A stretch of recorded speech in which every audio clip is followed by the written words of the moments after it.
Hi, my name's Michael Weatherly. And I'm Cote. Hi, Cote And this Pablo. This is Off Duty. Today, Cote de Pablo, we're talking season 3, episode 18. Bait. I remember shooting this episode very I do. clearly. Yeah, isn't it funny? Wait, do you remember this? Because I brought this, I saw it, and I just died laughing. This. We're going to talk about it.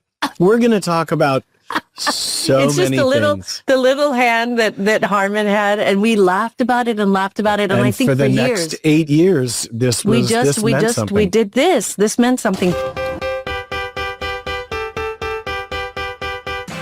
Welcome to Off Duty, an NCIS rewatch podcast. Today on the show, season 3, episode 18, Bait. The team must stop a student holding 6 classmates hostage from detonating a bomb. I have a lot to say about this episode, about how, McGee's squeaky shoes.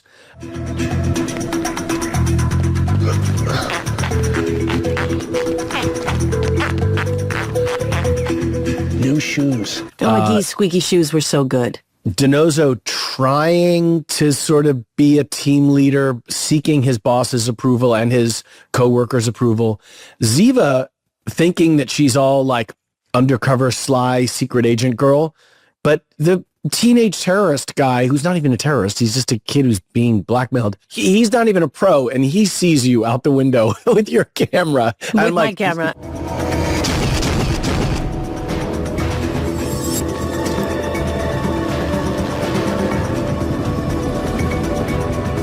No, it's epic. I said the same thing. I was like, and by the way, like she's telling McGee, like, you need to stand back because of the shoes. Like, your shoes are making too much noise. And then all of a sudden I'm watching this and I'm going, oh my God.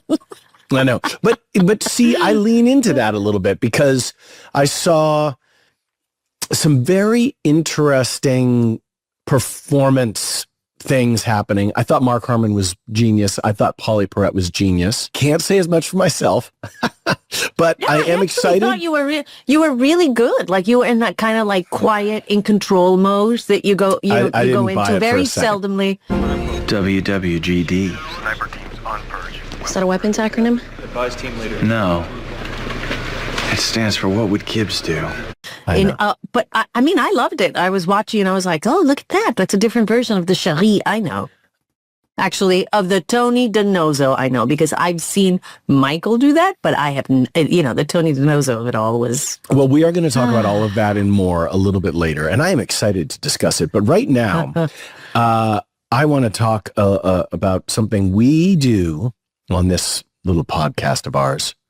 Just this tiny little podcast we make called Off Duty. And this is called Flashback. Flashback. Now, at this time, and there's a very interesting thing in this flashback, these 4 little bullet points. An attempted coup d'etat against Chadian President Idris Deby was foiled. Chad, the country of Chad, they tried to have a coup, and it was foiled. That, even when it happened, was not on my radar, but now I'm glad to know about it 18 years later. I think you and I were like deep into making TV, so we missed a lot of like world events that were going on because we were too busy trying to get another take. Yes, but which, by the way, doesn't make me like proud of my existence. I'm not like, at well, all. I just, But we did have somebody in the camera department named Chad. We did, and he's the best. Still do. I think he's still there. Chad and Kim, still there. Matt LeBlanc and wife Melissa announced they were separating after only 3 years of marriage. And I have met the Matt LeBlanc in real life. He wouldn't remember it, but I thought he was a fine fellow. I bet he was. He's always seemed like a really nice guy. I've met, of the friends, I met the late Matt Perry, and funny. I thought he was a really funny guy.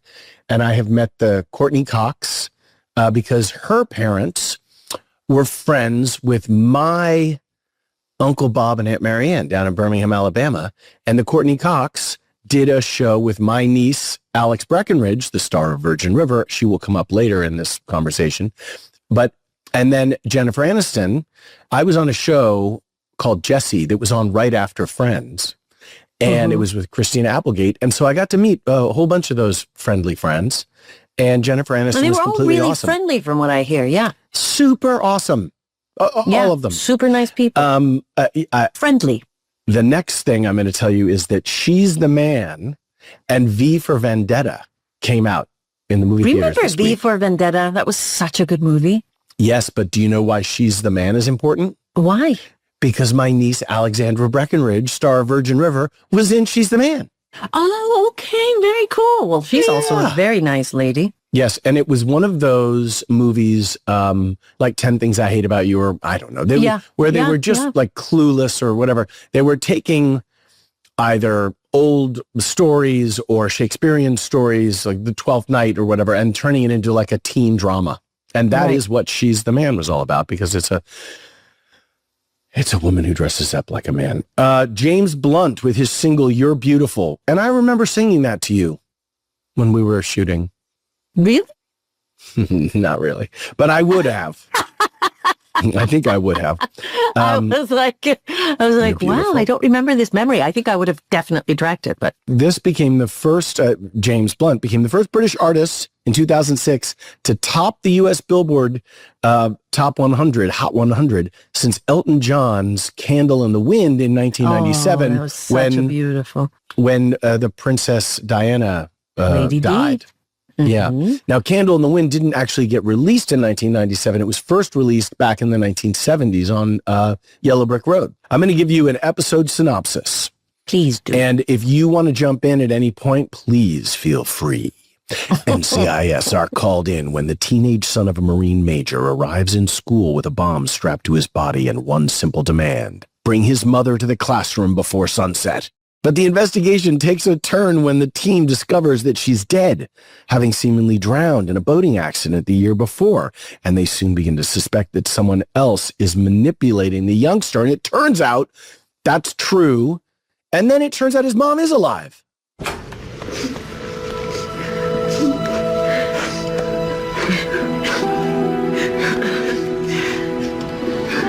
His mom is alive, and that's my favorite part of the episode. And how did that happen? I'm not sure. But at the end, we do see, this is my favorite, the hand, the Gibbs hand. Cote de Pablo, let's dissect this episode, Bait, a little bit. What are your salient memories of this episode? Oh, I just remember the Gibbs thing. I laughed out loud, when he did the little thing with the hand, little yes thing. Puppet? Yes. Puppet. That became like our little inside joke. And I remember doing that to Mark, and Mark being like, what are you doing, Coates? Like he just didn't get why we thought it was so funny. And I don't think it was really that funny. I just think, I don't know. It just was what it was. We had a lot of those moments. They were like survival moments. I remember where we the just school. needed to laugh. I remember the school. I remember shooting at that school. I remember that too. Yep. And I also remember, okay, no, this is a weird thing. Hat on, hat off. Hat on, hat off. Hat on, hat off. So I had my hat on half the time because Terrence O'Hara was directing. And if you were going to be in the combat zone, walking down the hallway or going to the thing or coming out of the MCRT truck or whatever, you had to wear the hat, right?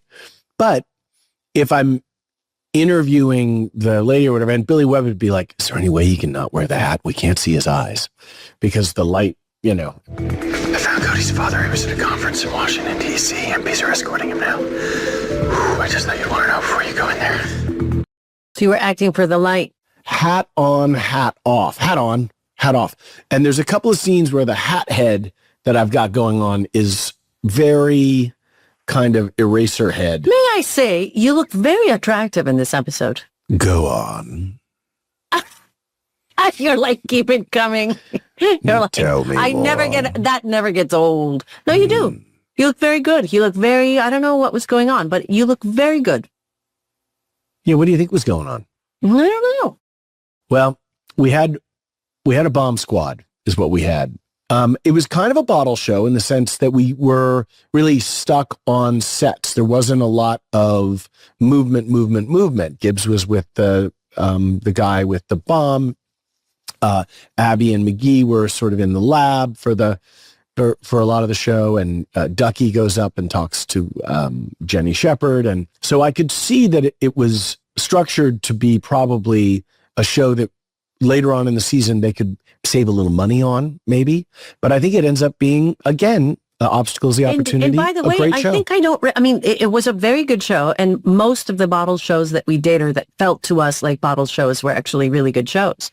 But I don't remember feeling like I was in everything. And I remember watching it and I was like, oh, remarkably, like we've been sprinkled really nicely. Like everyone was kind of doing their thing. You know what I mean? So Yes. it probably felt like we were, and now looking back on it, you probably had a couple of days off.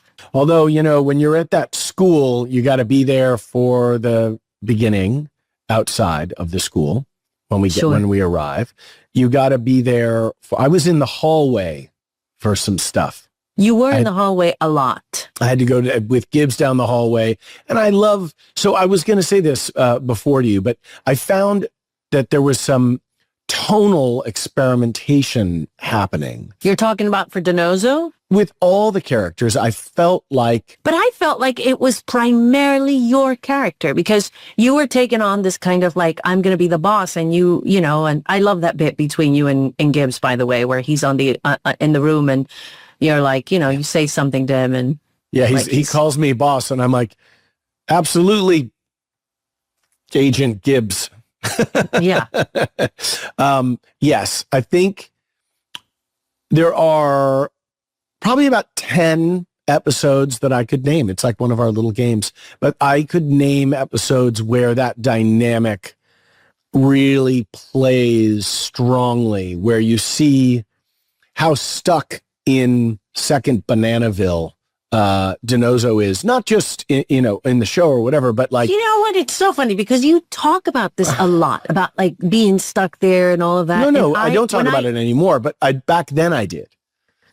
No. Back I'm talking then I about was just very like aware of it. like the character, and I think you did such a good job at making Tony DiNozzo sort of be in control. As much as you find the joke and the thing and the banter, and like it never ceases to amaze me that you find surprise. They're like, oh well, and then you break the character and you go back to being that kind of frat boy thing. But when you are in charge and when you are the boss, you put a lot of pressure. Meaning, like DiNozzo puts a lot of pressure on himself, and he tries to be this good boss. He tries to be really good.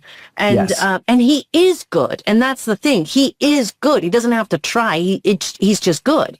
And that's the thing that I'm always like, oh, I like that, Yeah. He's good. That's good. Well, I appreciate everything you said, and I've done enough therapy to know that I should say thank you. 20 years later. Thank you. I know, if only. Cody, are you ready? I am ready for this, actually. All right. I would like to introduce someone who I think is one of the most impressive humans, personally and professionally, and also a very neighborly gal, because we were neighbors.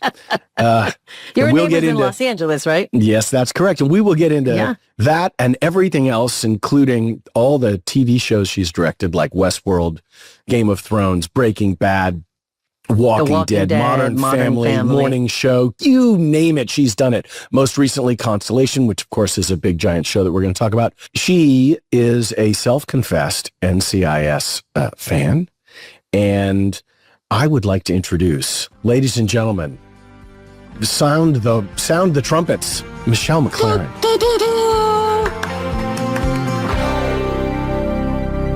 Hi, you guys. Wow.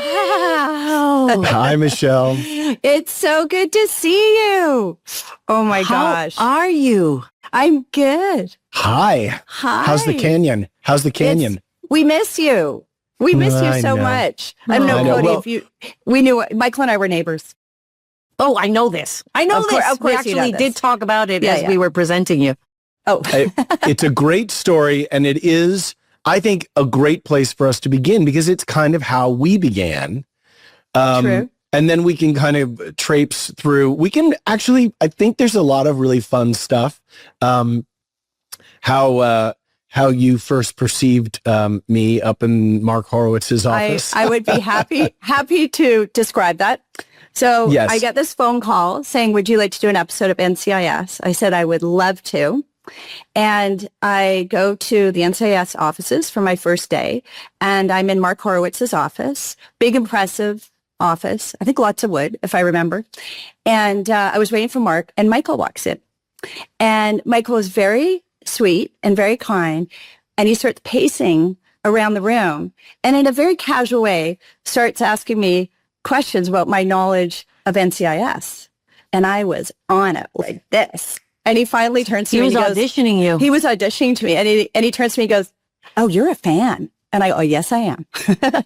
That's how I met Michael. But it was, I kind of had DiNozzo interviewing me when I was first day. And now you had seen, I mean, obviously you had seen the show. Why did you start watching the show? What sort of grabbed you? Or Gosh, I don't know. I mean, it was so long ago. I don't remember, but I found it. long ago. Sorry. It was so long ago. It was so long ago. But it was really, the show was kind of in a form of escapism because I loved the characters and their relationships. And the actual stories, when it was one of the stories, so I did the X-Files many years ago, and we had two different types of stories. We had anthology stories, and then we had one-off stories. And you guys kind of do the same thing. You have the anthology stories that are part of the whole overarching story, and then you might have a one-off. For that episode, somebody, robs something or kills somebody or whatever. And but it's not necessarily part of the whole thing. And as I got more and more into the show and more into the anthology series, I really got into the characters. And in fact, recently I was brushing up just to remember a few things. So I was watching a few episodes, and I don't think I had seen the episode, the homage to Ducky, and I bawled my eyes out. I cried so hard. And then I watched the episode where DiNozzo thinks you're dead, and I wept.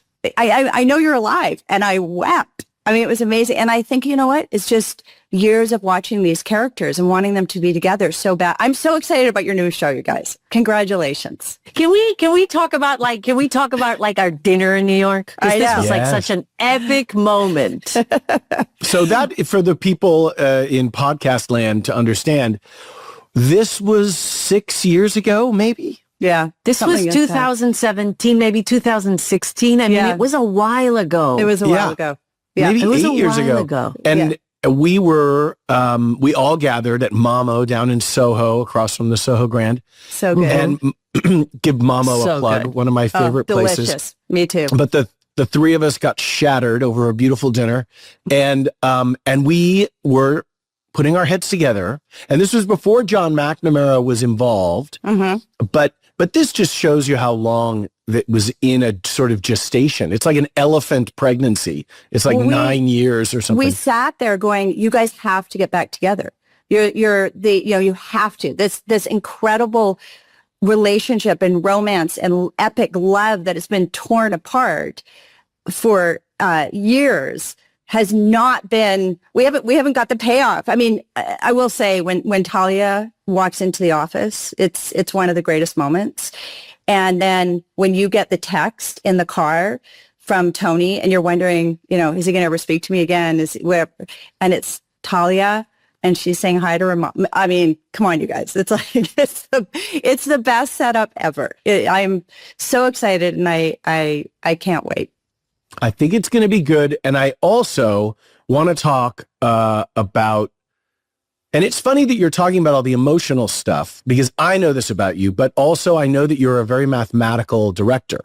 You are somebody who is, you're very organized, very prepared. But talk to me a little bit about, I know this is a little bit of a gear change, but I feel like it kind of rides side by side with you as a woman, human, director, mom, friend. You kind of work on a binary thing where you're super emotional and plugged in, but you're also really like linear in a lot of ways. Right. It's interesting. I tend to do a lot of, I guess, muscular things. And I really love, I mean, everybody loves great character drama, but I also love action.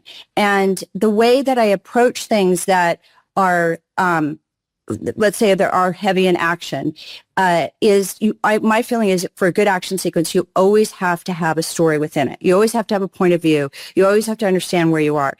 And so it's kind of like a mathematical problem. You have to deconstruct it to reconstruct it. You have to break it down into tiny pieces. So it becomes very mathematical in figuring out how to put it together. I mean, quite frankly, any scene is like that. But when I was first starting to direct, the best piece of advice that was given to me was always make sure the camera's telling the story. And I thought, oh my gosh, what does that mean? You know, and I really studied that, and I really started to understand subjective angles and objective angles. And when you start to break a scene down, you obviously want to keep the emotional perspective, but there's a practicality to it. There's a practicality of, you know, how you're going to efficiently with the time that you have to tell the story, and where's the best place to put the camera to hopefully evoke the emotion and the connection that the audience is going to have with the characters. So it does, it sounds mathematical, sounds non-emotional, but when I say that it's mathematical, it is how the practical way of how to put the pieces together to tell the story.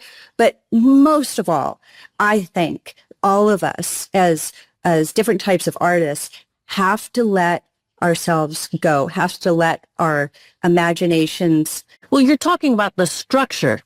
Right? You're talking about the structure. Cody. Yeah. And I do really truly believe that artists, I mean, some of them obviously have the structure, some don't have the structure, but I remember understanding what the structure was early on and latching onto the structure when, of course, maybe the nerves would come in and all that stuff. Like you'd latch onto that structure so that you could allow yourself a level of freedom, you know? So it's an interesting point. But I heard something, and forgive me for being a little intrusive or perhaps a little too curious, but last time we had this dinner, were you a mother? No. Oh my God. So that's the thing that jumped at me the most. May I ask how that has changed your life? It's amazing. Because I know you had waited for that, and this was something that you were thinking deeply about. Well, it's something I've always wanted. And, you know, for some of us, it's a hard thing for whatever reason to come about. So I've done it quite late in life, and it's the best thing I've ever done. And her name's Georgia, spelled Giorgia, because that means powerful woman. And she is a powerhouse. And we first went on location to Tijuana, Mexico, and she was 2 months old. And she goes everywhere with me, and she's amazing. It's awesome. I mean, it's a juggling act, you know, and it takes a village, as everybody knows. And but it's the greatest gift I've ever been given, and I love it. It's amazing. And believe it or not, she's a little director, and I'm not just saying that. I wanted to talk about the great CV of Michelle MacLaren. Yes. And obviously you've had, you know, we're always lucky if we get to work on one great show, but at a certain point, it's not luck. You're so chock full of chocolate chips on that thing. It's like, I was wondering if you could go through, and I'll just ask you about a show, and you kind of give me your hot take memory or a kind of, you know, whatever it means to you or whatever. Is that cool? Okay. Yeah, I'll give it a whirl. X-Files. Ooh, met Vince Gilligan, directed for the first time, and learned about point of view. And I'm going off memory here. So Walking Dead. Walking Dead. I didn't know what a graphic novel was, and loved the idea that it was a genre that you could really play in and be somewhat arched in, and really scare people. But actually, I want to tell you guys a quick story because it's kind of interesting about The Walking Dead. So I get called for an interview for The Walking Dead, and I had just started doing Breaking Bad. I didn't have a lot of credits to my name, and I didn't know what a graphic novel was. So I ran to the comic book store. I started reading this, and I was like, oh, wow, this is really cool. And I go to a meeting with Frank Darabont and Gail Ann Hurd. I'm so intimidated and nervous. And Frank's got all these monster things around the office. And they go, what did you think? What do you think about The Walking Dead? And I said, well, I did the second episode after the pilot, the first episode after the pilot. So the show hadn't been out yet or anything. And so I'd only read the pilot. And I said, well, it reminds me of when, and I was just being, gut reaction. I said, it reminds me of when I was a little girl and our family would go to Hawaii for Christmas, and we'd go to the Honolulu Zoo, and we'd walk into the zoo and be walking down. There's different animals and whatnot. And there'd be a train car, like a cargo car, and you can't see around the front of it. You can just see the side of it. And there's a sign that says, in here is the most dangerous animal in the world. And you'd walk around and you'd look in, and there's a mirror. And I said, that's what The Walking Dead's about. And I got the job. Oh, that's a good one. That's a really good Because story. it's really about what do humans do in extreme situations? How do we react in crisis? So that was a really big learning curve for me. And we got to do lots of really gross, interesting things. And again, I always want to try and make things grounded and real. So how do you do that when you've got zombies and guts everywhere and stuff? And if you approach it in the most grounded, real way, you get to take people on that journey. Sure. Was Westworld similar in that way, where it's very much the mirror of humanity? Very much so. And Westworld was super cool because, again, now you're thinking futuristic, right? You're thinking, what if AI takes over? What if one of the three of us isn't real? You're thinking out of the box. One of my favorite shots there was one of the actors was two favorite shots, was walking down this hallway, and as they went down the hallway, they were jumping between realities. And I said, you know what? Why don't they're looking through a glass into separate rooms, and there's different things happening in the room. Why don't we put a camera on the other side of the glass, take the wall out, and we'll build these little vignettes of action that are happening. And the way that we'll transfer from one reality to the other is just the wipe of the post. So the camera looks like it's continuous, but actually we're cutting as we're wiping between the posts of the wall. So it's very, very simple, very, very grounded, but super effective and I've used, whenever I can, I try to go as grounded and as real as possible. And I've been able to play in a lot of different genres, but I always try to do that. I always try to keep it as real. Vince Gilligan said to me once, what would you do? What would this character do in this situation? So no matter how fantastical it is, I try to ground it and make it real and go, okay, well, how would I react if a dragon came at me? How would I react if I'm changing realities? What would that look like to me or to you or to the average person? And how would that make me feel? So being able to play in all these different genres is great, but I always try to bring it back to reality, even though it's not always reality. Right. That reminded me that the invisible cut, you remember on our show, Billy Webb, the director of photography. Love him. Mm-hmm. So great Steadicam operator. So yeah, brilliant. It was Mark Harmon. I wasn't in the scene. I was in the interrogation observation watching this scene. Yeah. But it was a montage of Harmon interrogating five different young, Marine Corps guys, Navy guys. And it was supposed to be, like cuts, done in cuts. So, but everyone came in the rehearsal process, as you know, and we were all there. And then on the fly, they just said, Billy Webb was like, what if we just keep going around the table? And when we're on Harmon, that actor gets up and the other actor sits in. So when we come back around on the next actor, the cut, you never cut. But there's a new kid in front of Harmon. And then now we're on his coverage going behind Harmon's head. And then awesome. we get into a hard profile just at the end. And I mean, it still makes I get goosebumps because it's the kind of thing that you find at 7:00 in the morning. Sure. And it becomes like and then all of a sudden what would happen is you have Johnny O holding on to Billy's rig, the steady rig, and guiding him so he doesn't bump into walls and tables. But all the other actors, the other 4 actors, it's like 10 Little Indians. Yeah. We're all going around. They were all going around in the room behind Johnny O'Grady and holding on. They were each holding on to each other so that they wouldn't make any noise, and everyone was committed. Everyone was plugged in. It's the best. And you're just like, oh. thing. Yeah. It's the best. And it's so fun. It's real, and it worked great. My memory of you, one of my memories of you on the set of NCIS was with your handheld monitor running down like, we had to like jump over a fence. Cody, you and I had to do some sort of Remember they crazy. hired a really fantastic guy who was doing all of that stuff where you had to jump and jump and jump. It was so Yeah. fun.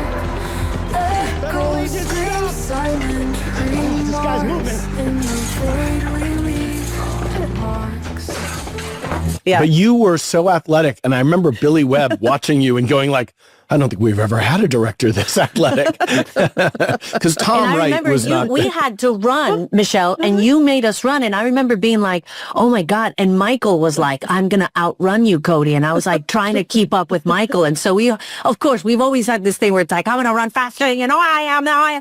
And so, but I remember being exhausted from those run sequences because I think we shot them for a little bit, but it wasn't like a short run either. It was like, No, it was a by the long time you run did through it was a long bit of running. Right, through a construction site. And I actually watched it again the other day, and I was laughing because you actually say, you're out front and Michael's coming up behind you, and you go, I think it was you, Cody, goes, oh, he's fast. And Michael's like, he sure is. And I was like, did they ad-lib that? Because I don't. Oh, I'm sure there was a lot of that in our show. There was a lot of that. And I do remember you had us on that great set, and it was the first time I felt on NCIS that, because you did like a big, wide master, and I felt like I was in the theater, usually like things were a little bit more, I don't know, they were a little bit more personal. The camera was a little bit here. Like you wanted this sort of like giant master shot. And I remember thinking like, wow. And you wanted the entire scene to play, like the entire thing to play. And I was like, all right, here we go, and it was very interesting. Was it the construction site shot scene that we did that on? It was it was an inside where we. I remember that. Yeah. I think we were inside the house. I think. Oh, in there. Okay. So I'm going to return to my investigation of Michelle MacLaren's CV. No, wait, can I ask one question? Oh, yes. Game of course. Thrones. Yes, that's where I'm going. So Game of Thrones, I got to do a bear fight, which is amazing. Which is similar to working with me and Cody. Yeah, a little bit, Wow. No, come on. The sparks between you guys is so awesome. The Game of Thrones was the biggest visual effects I had ever done, biggest sets I had ever done. First week I walked on to the stages, my jaw, was just hanging down. Where were you shooting, by the way? Because Game of Thrones was shot everywhere. Based in Belfast, and on the episodes I did, we went to, so we were in Northern Ireland all around, and then we were in Iceland and in Morocco, and it was insane. It was amazing. I was just recently in Morocco again for the show that I just did, and I love shooting in Morocco. It's fantastic. The Game of Thrones, I love to shoot, and it's kind of what you were just saying, Cody, about that shot that I did. I love to shoot things in a cinematic manner, and I love to give an audience a sense of geography. And so often, I won't always do a big master, but often I think if I remember, it was kind of up high. And the thing about it is, if you are intimate with your characters and then you jump out wide and give your audience a sense of geography, it puts them back into the scene, or it can say something about the scene, whether they're lonely or excited, or it's a beautiful place, a sad place, whatever. When you go to real locations like Morocco, Iceland, I was just in northern Finland as well, you get to look 360, and it's like shooting in New York City. If as long as you're not doing a period piece, you get to look 360, and it's just everywhere you look is fantastic, and it's amazing, and it gives it a very cinematic scope to it. So when you talk about period, you did The Deuce in New York City. See how I'm going through Amazing. the CV? Yeah, wow. I was born in New York City, and in 1968, and I remember New York in the 70s, and I played guitar in the subways in the 80s, and I absolutely remember that New York. So New York for the Deuce is totally different than the morning show New York, because that's modern. Well, the Deuce, I took a deep dive into the 70s, and HBO at the time was shooting vinyl, and they said, Michelle, just don't let it look like vinyl. So I actually never watched vinyl, but vinyl was Scorsese. Mm-hmm. And of course I watched, Taxi. I watched all this. Mean Streets, Taxi Driver, right? And so one of my greatest influences was Scorsese, and I'm like, oh boy, I hope it's different. And apparently it was very different. So I took a very deep dive into 1970s New York, and we tried to make it as accurate as possible. And we had an amazing crew and art department and cinematographer and everything. The morning show, of course, is modern day and very, very high end, complete opposite. I mean, that's my favorite. That's my favorite kind of stuff to shoot, where they're like, so Michael, we're going to need you to be in this Tom Ford suit that's totally bespoke and perfect. And you'll be going out to the private air terminal to get on a G650. That will be the morning. And then we're going to take you over, and you'll be drinking champagne in the most elegant restaurant in New York. Yeah. I never hate those. I don't hate those. Do you know, I did something on NCIS with you guys that I've always wanted to do. And it's long enough after nothing happened, so it's okay, I can tell this, but I drove the Aston Martin. So we had this Aston Martin on set. Oh my God, that was so like funny. Super expensive. And they weren't allowed to put any grip equipment on it or anything. And the Teamsters knew how much I loved this car. And one of them said, hey, Michelle, can you, we were on the Universal lot, can you drive it around a little bit for us and bring it around? And I was like, yeah, I can. And I never do stuff like that. Yeah, I can. Well, cool. That's your inner Breaking Bad. And so I'll finish asking you about your epic CV with, I think, probably the show that was, if X-Files broke, you made your bones in the DGA, so to speak. It feels like Breaking Bad was that show that really put you into a place, not just where you're perceived a certain way, but where you developed a kind of confidence about things. Is that fair to say? It's totally fair to say. I was a producer for a long time before I became a director. When I went into Breaking Bad, I was a producer who happened to direct. When I came out of Breaking Bad, I was a director, and people would go, oh, you produce? And it would just crack me up, because that's what I did for so long before I became a director. And I was so fortunate. And Breaking Bad, it changed my life. It changed my career. And it's where I learned, in season 3, I was directing an episode called 1 Minute.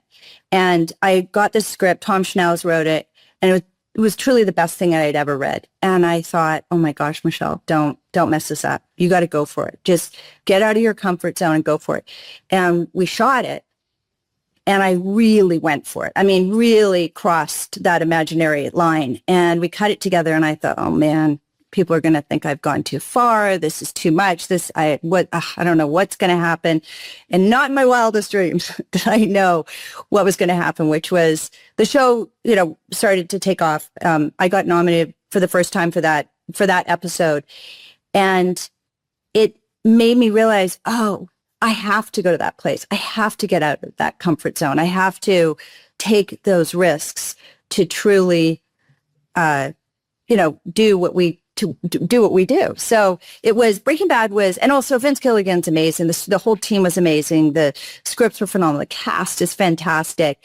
And we were experimenting. We were always experimenting, and it was, and Vince would say, do whatever you want, just make sure you're telling the story.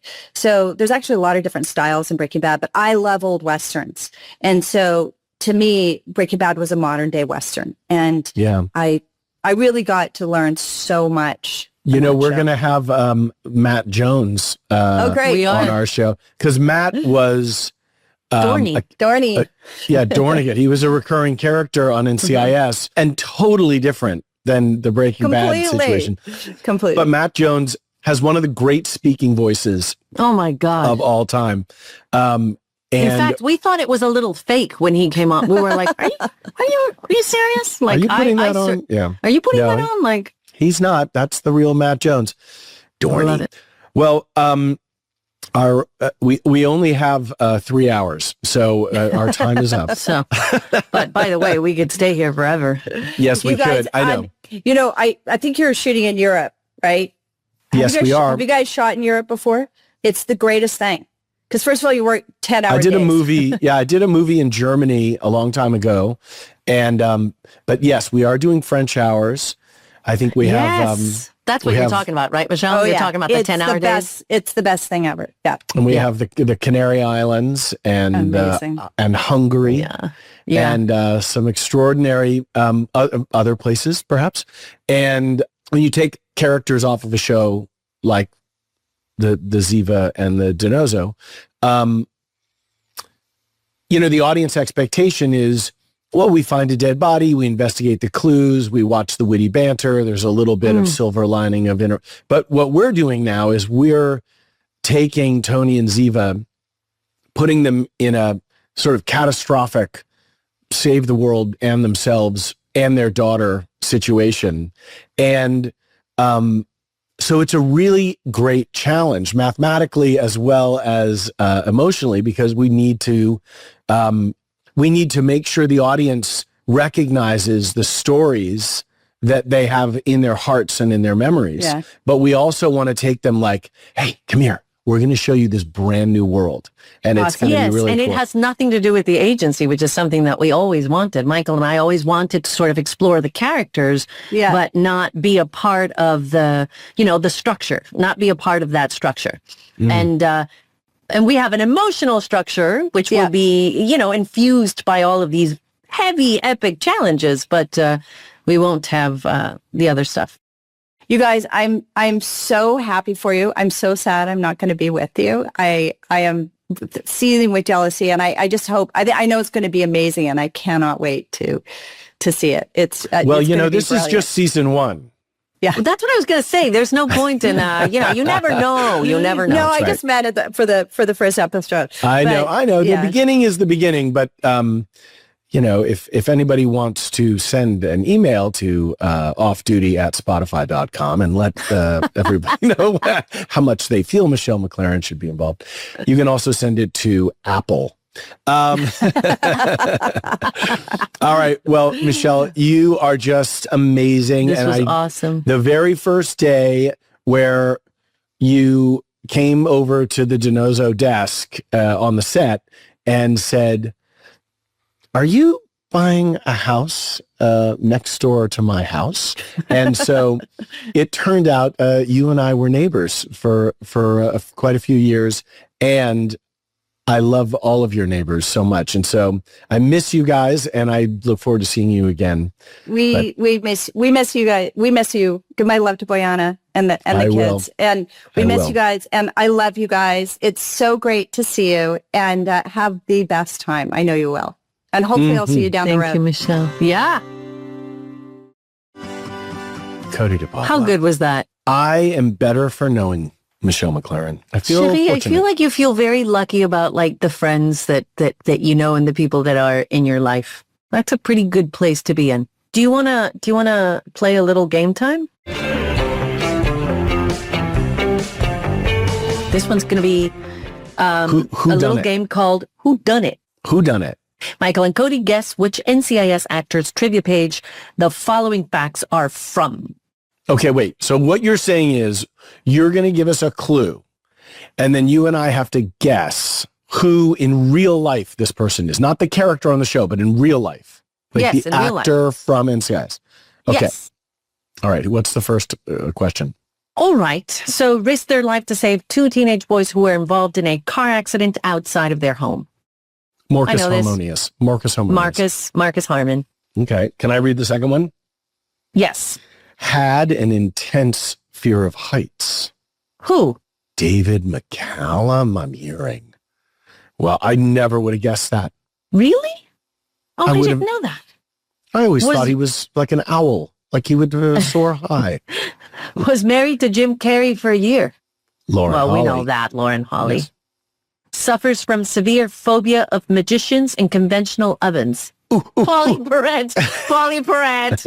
That's a Polly Perrette special. I know, but don't everybody out there in podcast land, don't take that upon yourself now to just go and dress up like a magician. Don't do it. Don't do it. Don't do it. This one's kind of an easy one, but they listened to electronic music and cited Apex Twins and Drex. Oh God, do you know this name? Do you know how to pronounce that name? Drixlexia. It's Rocky Carroll. No, Sean Murray. Yeah, it's Sean. Is Murray. it Sean Murray? It's Sean Murray, right? Who's a 7 handicap golfer? Brian Dietzen. Yeah. All right. I just thought I'd throw Brian a bone. So, what about what I want one of you? Okay. Are you ready? Yeah. Who used to have a little cat named Kitty Cat? Yeah. Let's see. Cat Hold Weatherly. on. Who is a junior in real life and on the show NCIS? Michael Weatherly. Michael Weatherly Jr. Anthony DiNozzo Jr. See what I did there? I was like, yeah. There you go, kid. Cody DePablo, it's time for fan questions. Are you ready? I'm ready. Let's go. Okay. Dan from Michigan. What's up with Abby and McGee hitting each other so much this episode? Are they flirting? I think they're flirting. Is that what's going on there? What do you think?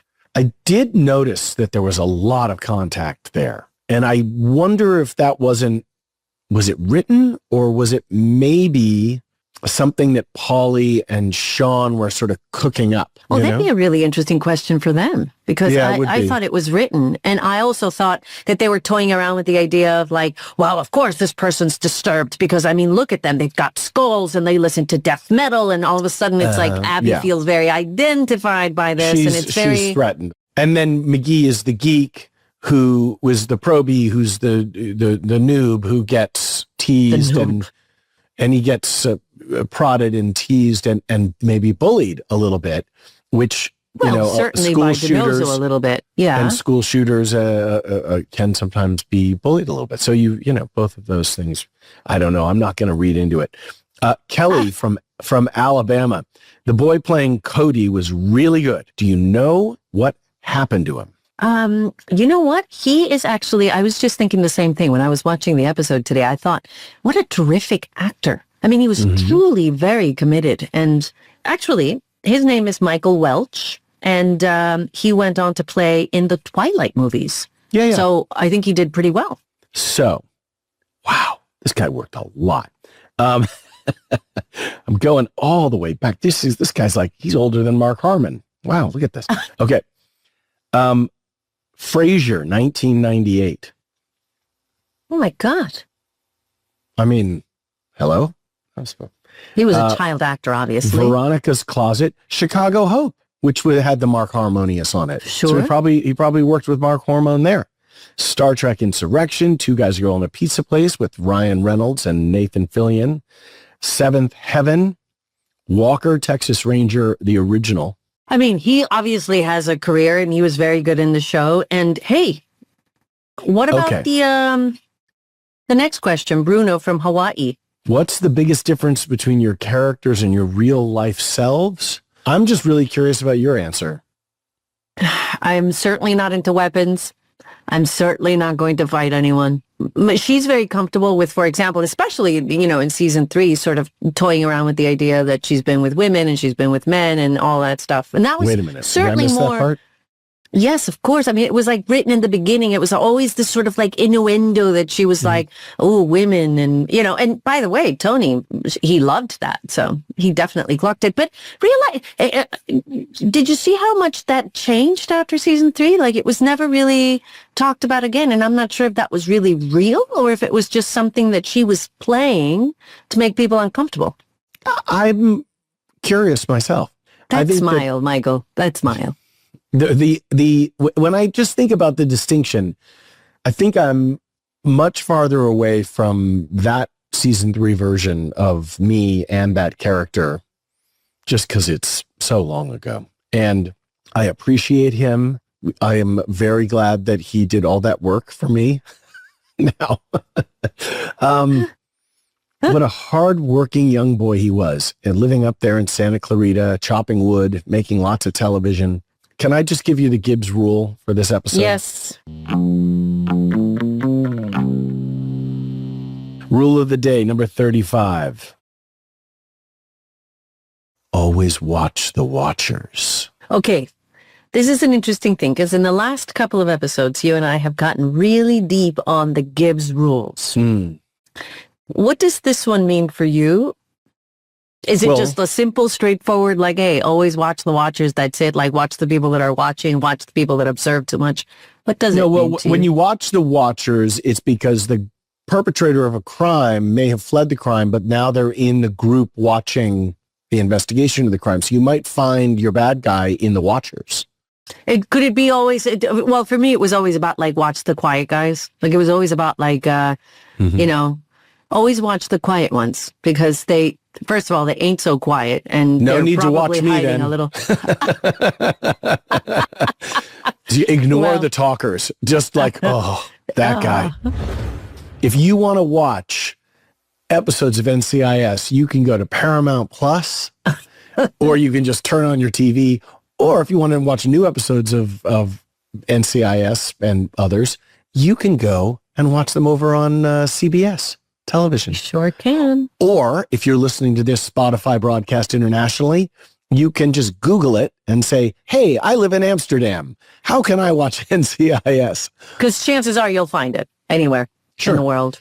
All right. Well, we've had a lot of fun today, but next week on Off Duty, while playing on a frozen pond, two brothers discover a dead Marine underneath the ice. While processing the scene, the NCIS team discovers the bodies of 3 dead gang members. The plot thickens when the team realizes this could be connected to the gang accidentally killing another Marine a year prior. Does the plot ever not thicken? Just saying. It's season 3, episode 19. Ice. Stay with us. Foof. Oh my God, you almost made it. I mean, almost you made it. probably almost died, but you did it in one breath. Well, I got allergies. Can you do it again? Okay. Take a bigger breath. Bigger breath. We'll see you next week on Off Duty. I'm Michael Weatherly, And I'm Cody DePablo. and this is Say yes. Off Duty.